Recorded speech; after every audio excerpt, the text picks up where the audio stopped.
Hey folks, what follows is an admittedly rather lengthy video explaining all the different areas I help folks navigate as a financial planner for therapists. So if you are getting ready to go through the Quick Start Intensive and watching this video as a means to prepare, if you start to feel overwhelmed in any way, I would encourage you just to take a step back from the video, maybe come back to it. Don't think you need to get through this whole thing in one sitting. It is a tremendous amount of information, and if I might admit, some of it is a little bit dry. So this is, as you probably are noticing, hosted via YouTube. You can notice you can use your mouse to sort of mouse over a bar or the progress bar at the bottom of the video, and that will allow you to jump around between the different topic areas. So it'll allow you to pick up where you left off or navigate to the area that's most important for you. I might almost recommend not viewing it all in one sitting because it just is so much. And I hope it is a really valuable resource that you can use to come back to whenever it really fits for you. So with that, I will step out of the way. And turn things over to myself, really, and you can watch the video that I recorded a little bit earlier. Thanks again for watching.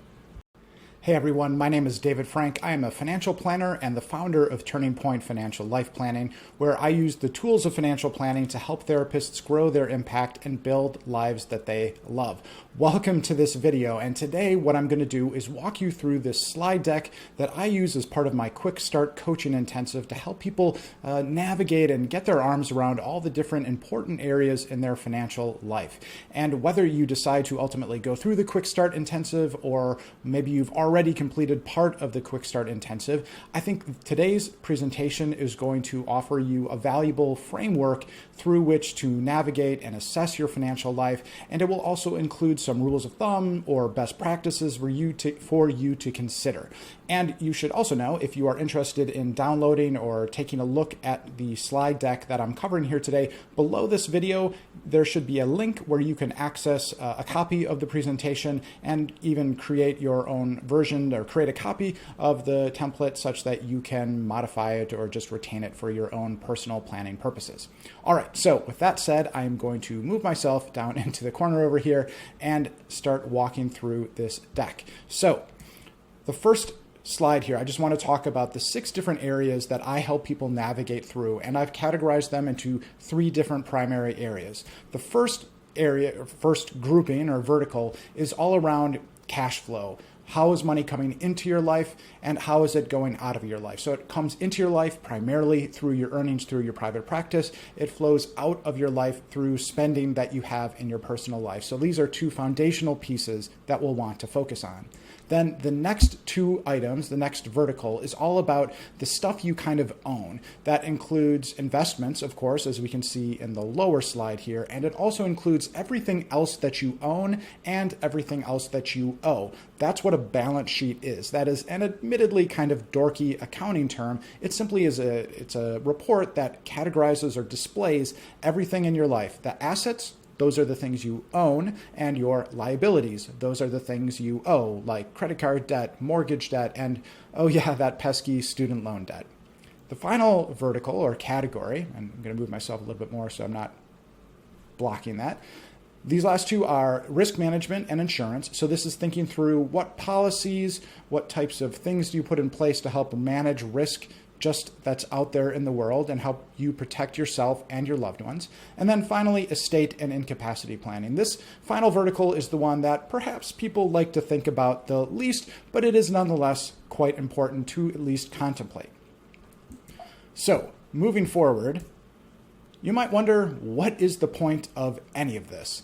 And that is an excellent question, right? Like financial planning, all those different 6 focus areas I just covered, they're not meant to function in isolation. They're not to-do lists. They're not things you simply should do. Rather, they are things that you do to support you living your great life. And so the first question I always ask everyone is, what really is your life plan? What it is your vision for life? How do you want to spend your time? How do you want to be working? How do you want to spend time in your personal life? What is important to you? And I use in my practice a formal life planning process where I walk people through a series of meetings, a series of exercises to help them really identify what is most important for them. But anyone can, of course, assess this their life and just like how things are going. Anyway, the point here is that financial resources are limited. You can have virtually anything you want, but you likely cannot have everything you want. And financial planning done right, I think, is really about making the best trade-offs we can, channeling our financial resources toward those things which are most important to us and are going to give us the highest degree of life satisfaction. And then the final point here is, and this is also, I really think, really goes to the heart of what financial planning is all about, and that is how do you balance living in the present moment, enjoying the present moment, your present experience of living, while still prudently planning for the future. So this could be a really heady discussion, but we will keep moving forward. But just keep that in mind, that this is not meant to be an obligation in any way, any of these tasks. They're really there to help you improve your life. That's how I look at it anyway. So let's go through the 6 different focus areas, and we're going to start with, I'll just put myself in the middle there. We're going to start with earnings in private practice. That is a huge deal for self-employed therapists who have their own private practice. You very well might be one of them or might be considering it. So here are the different topic areas I help people think through, and I'll include some of my general recommendations. So the first point is that I really want people to have just a general understanding of how much their practice is actually providing them in taxable income after all the expenses. After you consider how many clients are coming and going, canceling sessions or adding new sessions or what have you, what, net at the end of the day, let's get our arms around and really understand approximately what are you earning every year, so you have a better sense of how to plan for that income and plan what your spending ultimately might be. Part of that conversation is of course going to include what your rate is, how much you're charging, whether that's sustainable, whether you're on insurance panels or want to move off of insurance panels or maybe move on insurance panels, and thinking through how that might support you or might not. I don't really have any view as to what the right answer in terms of rates or being on insurance panels is. I just want to help you see clearly what the financial implications of those type of structural business decisions are. The next point is bookkeeping and receipts. So any expense you incur in your business, I really want you to keep a receipt. You can take a picture on your phone. You can save it to Google, save that image to Google Drive. You could leave them on iCloud or something like that. You can even keep physical receipts. Whatever method works for you is great and fine. Just be sure to save those receipts, because if and when you ever do get audited by the IRS, they will not presume that you have qualified business transactions, qualified business expenses. They'll want to see the documentation, and the receipts are your protection for that. Bookkeeping is also an important thing to do, and it doesn't need to be as scary and daunting as many people might think. There are great, sophisticated accounting software packages out there like QuickBooks, FreshBooks, Xero spelled with an X. Those are all great, and at the same time, the reality is that you need to have a bookkeeping system that works for you rather than one that makes your accountant's life as easy as possible. So even a simple spreadsheet, and I have some template ideas I can share with you, just a simple spreadsheet of keeping track of every client session you have and every expense you incur can be totally good enough. The one important thing I want everyone to keep in mind about bookkeeping is that you should never put any protected client or patient information into bookkeeping software. That information is not maintained in a HIPAA compliant manner. So don't use the invoicing features of software of QuickBooks as an example, or really any bookkeeping software. You'll want to be doing that separately, either in a practice management EHR system or in some other secure location, but don't put that into the bookkeeping software. The next point is that, and this is a huge one, just have separate financial accounts for your practice. If you have a separate business entity, you are required by law really to have separate financial accounts. But even if you're just simply operating as a sole prop and there's really no distinction between your individual assets and your business assets, having separate financial accounts, a separate business checking account, and even a separate credit card if you choose to use a credit card. If you have those accounts dedicated to your business, all of your business transactions live within those accounts. No personal transactions should live in those accounts, and that makes your bookkeeping oh so much easier if you ever need to go back and clean anything up. The next point is taxes. estimated taxes are a thing that I really would encourage everyone to think through and research, and just be planning that every quarter you need to be making estimated tax payments to give in advance or pay in advance some of the taxes that you will be owing once you go and file your taxes in the subsequent year. So there's some resources on my website. There's also pretty decent resources on the IRS website, but just be sure to think through how much you'll be earning and how much you'll need to be setting aside for taxes and making those estimated tax payments for that ultimate tax liability you will owe. The next point is all about business entities. So that could be an LLC. It could be a professional LLC, which is the PLLC I have on this slide. It might be a corporation. It might be a professional corporation. And you might choose to make the S-Corp tax election. There are a lot of confusing things to think through here. The important points here are, I want you to look to your state. It depends what state you live in, what business entities will be available to you, whether that's a normal LLC, a professional LLC, or in the state of California, where I am, licensed professionals, including therapists and doctors, attorneys, accountants. None of those LLCs will be available. You can only form a professional corporation. So just look and see what is available to you, and keep in mind that the primary point of establishing any form of a business entity is to protect your personal assets from liabilities or lawsuits that might arise out of your profession, out of your practice of therapy, out of your business. But there is a major exception to that. Usually these types of business entities will not protect your personal assets from malpractice liability. So any liability that arises as a result of your practice of your profession, so anything you do as a licensed professional, whatever designation you hold, likely any liability that attaches to that, your business entity won't protect your personal assets from those malpractice lawsuits, which is why it's so important to keep your malpractice insurance up to date and in force and paid up. And also that means in some cases, especially if you're not practicing in person anymore, you're exclusively telehealth, the benefit, the risk management benefit of a business entity might not be as significant as you would otherwise think. Something to talk through with an attorney, but something just to think through and keep in mind. The last point here is all about the S-Corp tax election, and importantly, that can save you a lot of money come tax time, and it is a complicated thing to think through. The S-Corp is a tax election which is available to LLCs and corporations and partnerships, although most private practices don't choose to be organized as a partnership for good reason, and we can talk about that more if we ever chat. But it's something that should be entered with caution, and it's often not the greatest idea to establish your private practice and jump right into the S-Corp election. It can work. Sometimes in California, it has to work because you're forming a professional corporation and you need that S-Corp tax status to make the taxation reasonable. But in the rest of the country, you might consider holding off on that S-Corp tax election, and that is something that we could absolutely chat more about. It's one of my favorite topics.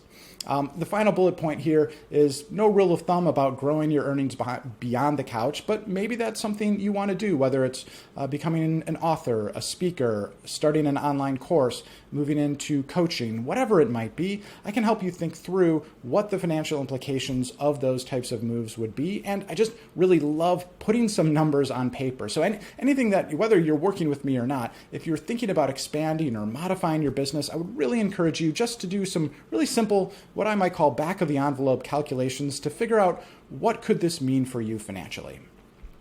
All right, so we spent a lot of time there. You also notice at the bottom of the slide, there are more resources available on this webpage, which links to a page on my website, and that could be interesting to you to go and check out. You'll also note where I am talking from on the right side of the screen, there are next steps to consider. This area is going to be blank on all the slides because it is what I would complete and fill out if you went through my Quick Start Intensive. And after we had our meeting, I would go through and summarize the key points of our discussion in that area of the slide, and then give you a copy of this presentation to take home and work on in the future. The next area of your financial life I want to cover is the balance sheet. So Right? That's not true. We skipped one. Personal cash flow. That's the next one. So what are we talking about here? We're kind of just talking about being clear about where your money is going in your personal life. This is not about having a rigid budget or being really prescriptive or judgmental about how you spend your money. Rather, it's about bringing more clarity to how much money you're spending. And I do believe that knowing your spending, it's powerful. It helps you make choices. It helps you ensure that the things you most value in your life are where you're spending your money, and the things that perhaps you value not as much, you can be more mindful to spend a little bit less money there. And the second bullet point I have is that I love targeting saving 20%. Is that just 20% of your pre-tax earnings is typically what I like to guide people toward.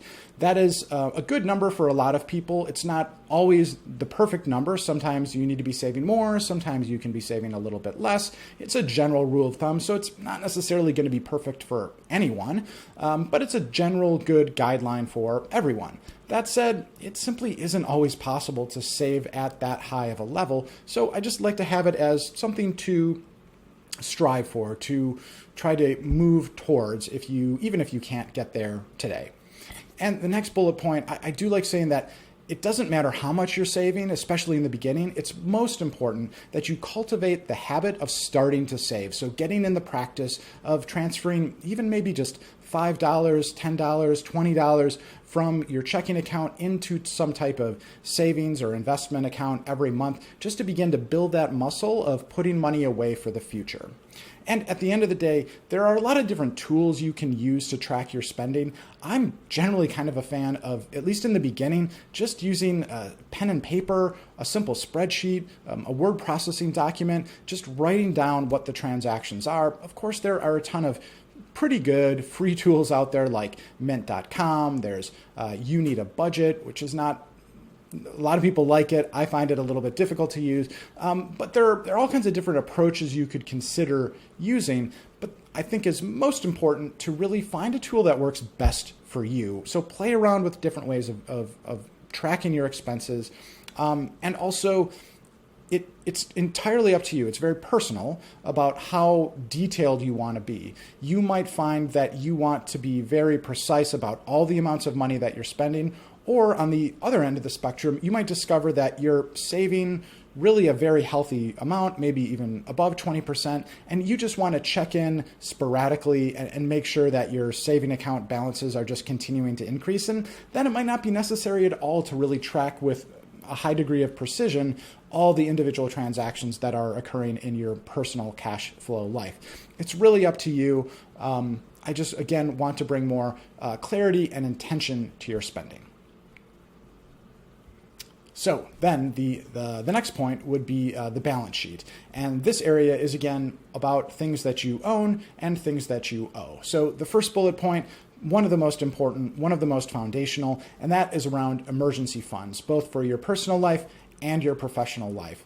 In general, I like this suggestion. This is typical financial wisdom in the personal financial community of having an emergency fund in a separate set-aside bank account that has cash equal to 3 to 6 months of your non-discretionary personal expenses. So those are expenses that you simply can't get out of, things like rent, food expenses, not fancy restaurants, but grocery bills like that, things that you absolutely have to pay no matter what is going on in your life.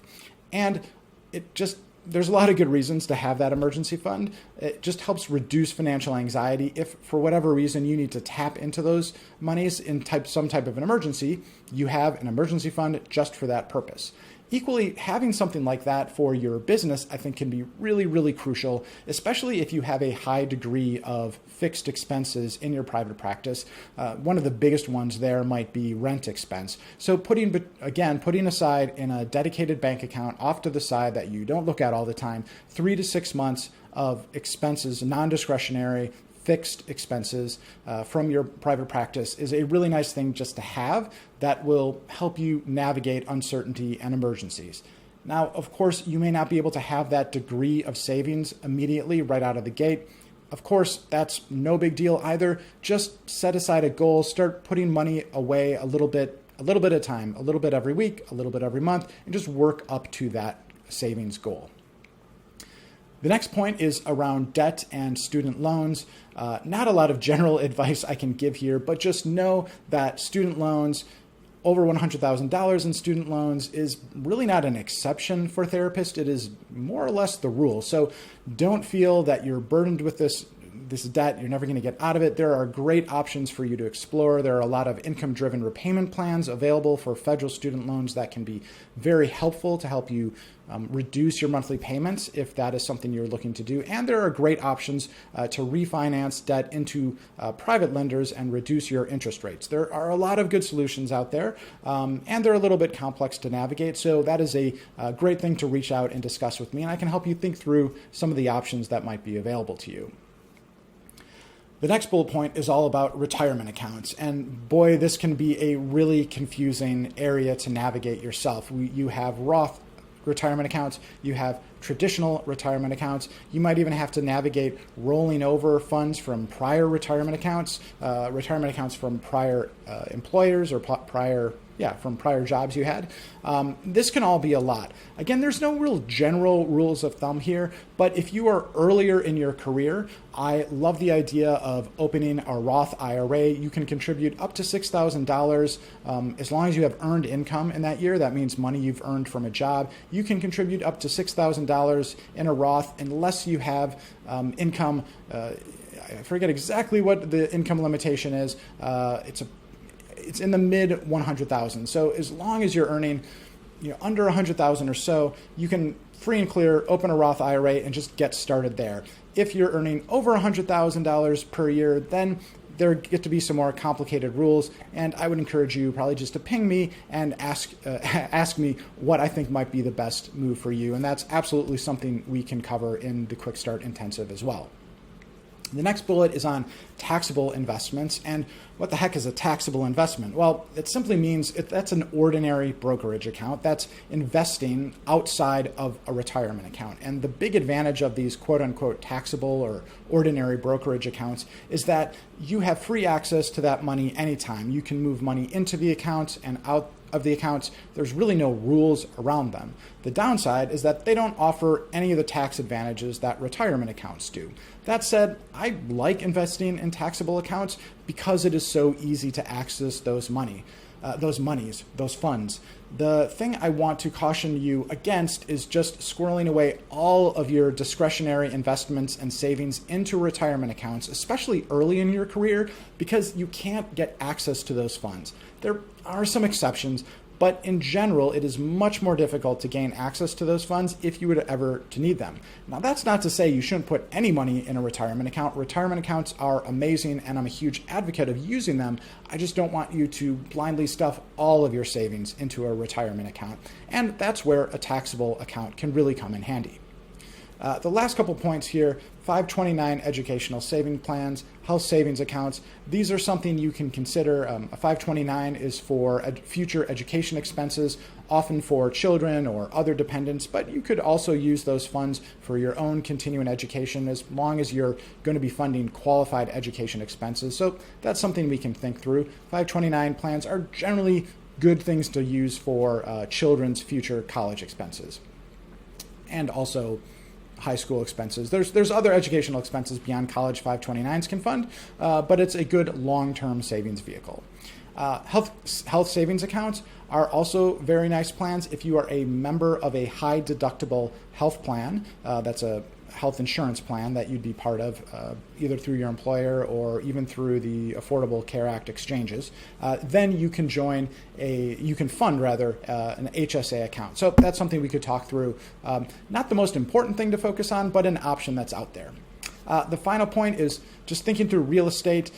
My only major point here is that I, in general, actually don't love real estate as an investment. It tends to be riskier than the stock market. Long term, it shows returns that are lower than those found in the stock market. So that doesn't make real estate a bad investment, but I don't think that investing in real estate, buying your first home, is a must by any stretch of the imagination. I personally am I can't talk now. I consider myself a strategic renter. I choose to rent because I think it is better for my overall financial health. So whatever works for you can be made to work as long as we incorporate it as part of your overall financial plan and make sure that any real estate holdings fit in with what you really want to do with your life.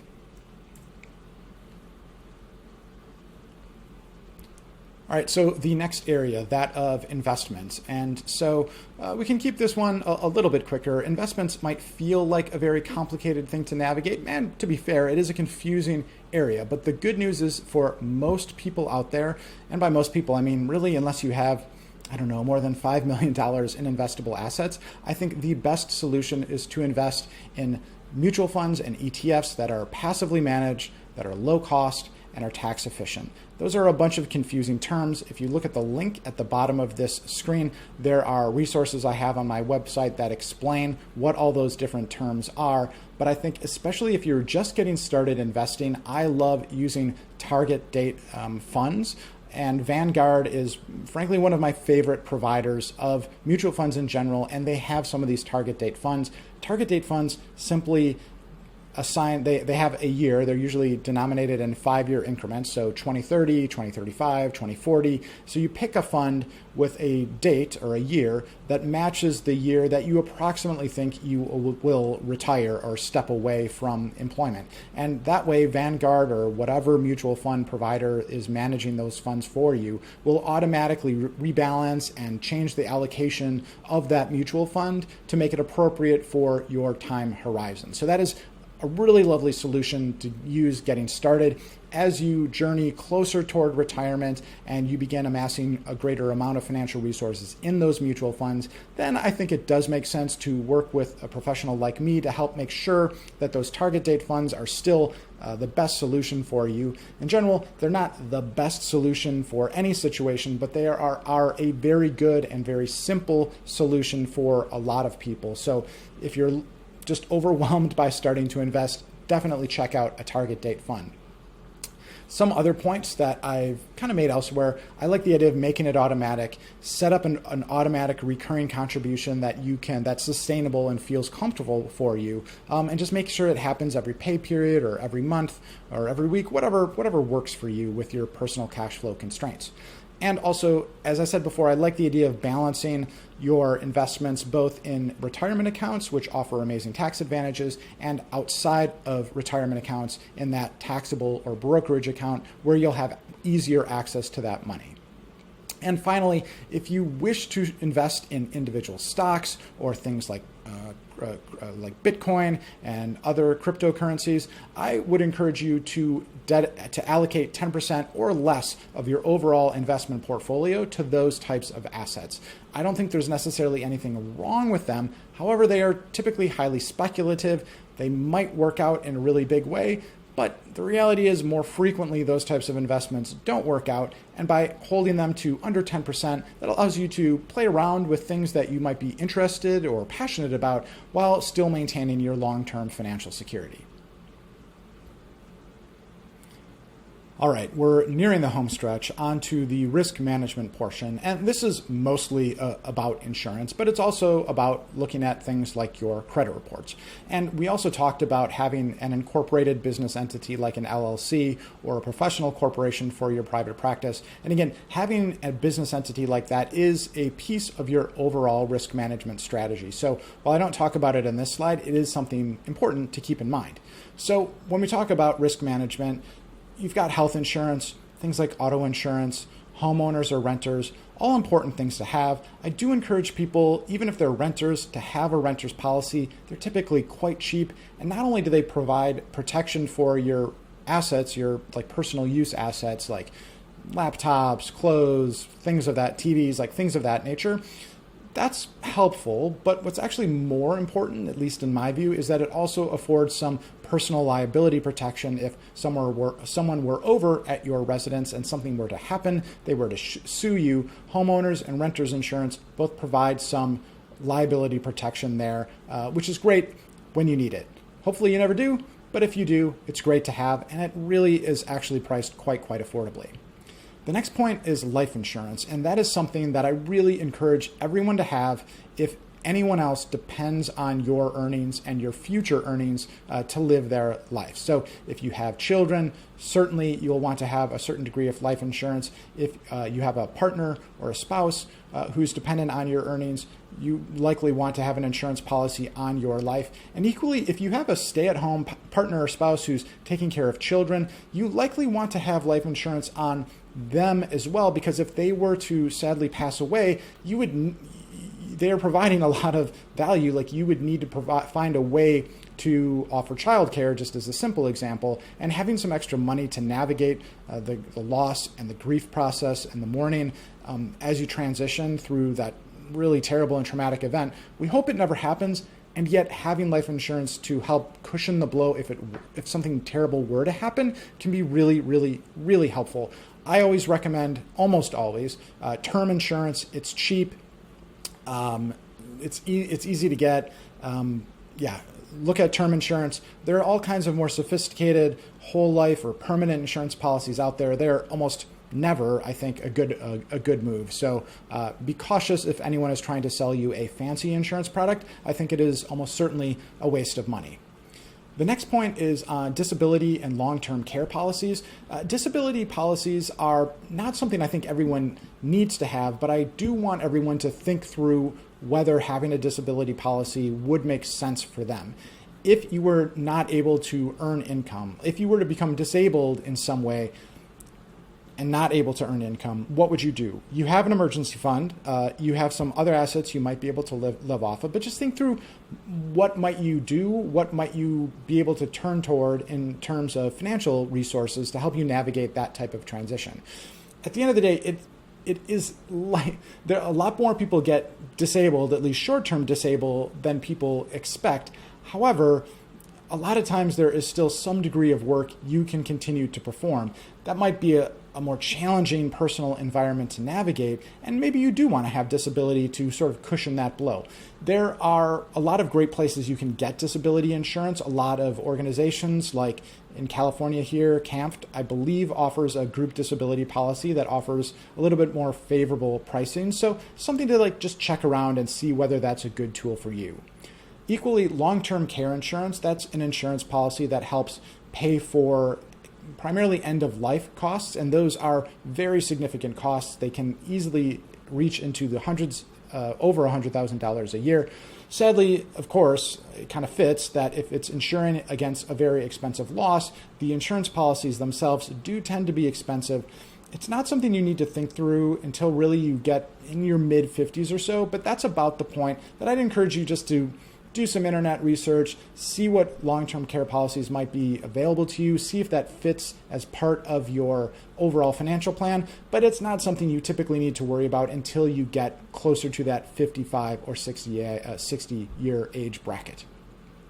The next point is around liability umbrella, and I do really think having a liability umbrella is a good thing to have in place. The way liability umbrella policies work is that once your auto liability insurance or your homeowners/renters liability insurance is exhausted, or if there's a liability, someone suing you for something where neither your auto nor homeowners policies would apply, the liability umbrella it's a general overarching umbrella that shelters you from liability. And not everyone needs to have a liability policy like this, but I think it offers a lot of peace of mind. They're generally sold in increments of $1 million. I know that sounds like a lot of money. It's quite possible you don't have $1 million in assets or net worth. You might not think you would need one. However, for a couple $100 a year, you can have just some added peace of mind. So again, I'm not saying dogmatically that everyone needs a liability umbrella, and I think everyone should at least think through whether it fits for them and whether it would help them sleep better at night, for an example. The last point here is around credit score management, and this is I just like knowing what's happening in my credit report. There are two different ways you can go about doing that. You can pay a monthly fee to someone like Experian to provide ongoing monitoring of your credit report, and they'll alert you if something changes, and that way if something unexpected is happening, you'll know about it immediately. Or you can choose to use the free credit reports that are yours to access once a year from each of the 3 major credit bureaus, and you can do that at annualcreditreport.com, as you see on the screen here. Either way, just checking in and seeing what's going on your credit report, I think are very important things to occasionally check in on. The last slide we'll have here is all about estate and incapacity planning. I think this is, again, an area we don't always love thinking about, and it's a pretty important one to at least consider. Even if you're single, you don't have children or a partner to think about in the event that you become incapacitated or eventually pass away. I think, especially in fact, for single people, having some degree of minimal personal incapacity planning in place can be very, very helpful in the event you're in some type of accident, you end up in the hospital, and you need loved ones to step in and help you manage your personal affairs and even your health care. So having just like a small amount of organization, just a simple document you share with your loved ones saying, this is where I keep my banking accounts, these are the must-pay expenses, like how I pay my health insurance, how I pay my rent, just important things that you would want to have taken care of in the event you were incapacitated. And also think of a way to provide them access to those financial accounts using a password management service and giving them access in case of emergency, or having some sort of plan to give your loved ones access to those site passwords in the event of an emergency can be really, really helpful. You also likely want to have a couple legal documents in place. So that would include a power of attorney, and that's a legal document that ensures that your loved ones have official, legally authorized access to your financial accounts, a medical power of attorney, which allows your loved ones to be in the room and help you make decisions help you make medical decisions for yourself in the case you're not completely of sound mind. And then also just something like a simple HIPAA authorization that would help you help your loved ones gain access to the medical information that your doctors might want to share with them, such that they can help participate in managing your care. Also, estate planning, that becomes much more important once you amass a more significant amount of assets. We just want to make sure that whatever assets you have accumulated over your life, you're able to distribute them to the people you care about once you're no longer here. So there are different tools we can use to do that. Just the easiest way to start thinking about this is to look at all the different accounts you have, retirement accounts, banking account, brokerage accounts. They virtually all will have beneficiary designations or transfer upon death designations. And those are simply, you just go out, fill out a form, tell the financial institution where you would like those assets to go to, or to whom you would like those assets to go if you were to pass away. And it's very, very simple. And it's important to remember that those are very powerful designations. They will override anything in a will, and in some ways also anything that's stipulated in a trust. So you want to make sure and review and think through those beneficiary designations. But they are a good thing to have put in place, and a good thing to also periodically review and update. And also, of course, there are wills and trusts that you can consider putting into place. Those are more formal legal documents, but they are good ones to put in place once you have amassed assets to a certain degree, or to a degree where you want to make sure that everything is just really taken care of in the way you would want after you ultimately pass away. And the last point on this slide is all about the professional will and an emergency response team. And I've included a link to a book that I'm quite fond of. And this is somewhat of a hot topic, I think, in the mental health community, this idea of a professional will. It's an ethical responsibility. What even is a professional will? How would I even begin to put something like that together? At the end of the day, what I think is most important, and if you look at the ethical requirements for most designations, it's simply that you don't need a super formal legal document. You simply need to have some small plan in place such that if you can't show up and serve your clients, that there's a plan to notify the clients of what's happened and just make sure that those clients are cared for in some way. So that requires developing a little bit of organization, developing a little bit of a plan, sharing that plan with another, usually needs to be another licensed professional, so that professional can step in, let your clients or patients know what's happened, let them know what the appropriate next steps are to continue to seek care. So this doesn't need to be some big, scary, formal legal document, and it is something that you should put a little bit of thought into. All right, so that was a really long presentation, a really long run through. I hope it wasn't overwhelming. And if you made it to the end, congratulations. These are all the areas I really enjoy helping people think through and plan for. And again, always with the idea that we are going to use all of these tools to help support you leading your best life. So scroll below this video for links to some additional resources and a way to contact me. And thanks so much for watching.